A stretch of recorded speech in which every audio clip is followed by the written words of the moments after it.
মেহেদি রাঙা হাত আর সাজের গগনে নতুন ঈদের চাঁদ, এ যেন 1000 বছরের মিলন মেলা। ঈদ মানে খুশি, ঈদ মানে আনন্দ। দীর্ঘ 1 মাস সিয়াম সাধনার পরে অপেক্ষার প্রহর ভেঙে বাঁধ ভাঙা উল্লাস বয়ে নিয়ে আসে প্রতিটি মুসলমানের ঘরে।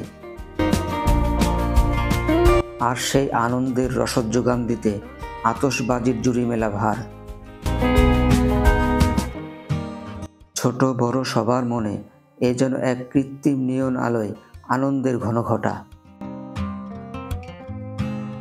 বয়স ভেদে আতশবাজির ধরন ও রকমেও রয়েছে ভিন্নতা।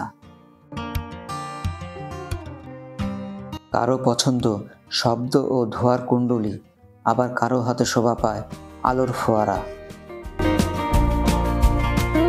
আতশবাজির শুরুটা চীন থেকে। নানান অনুষ্ঠানে চীনে আতশবাজির ব্যবহার হয়ে থাকে। চীনের জনগণ বিশ্বাস করে যে আতশবাজি মন্দ আত্মাকে তাড়িয়ে দিতে এবং সৌভাগ্য ও সুখ আনতে সক্ষম। তবে আমাদের কাছে এটা নেহাত সাময়িক আনন্দ ছাড়া আর কিছু না।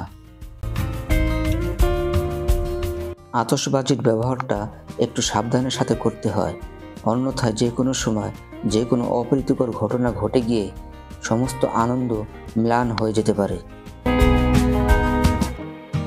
তাই আমাদের উচিত এ ধরনের আনন্দ থেকে বিরত থাকা।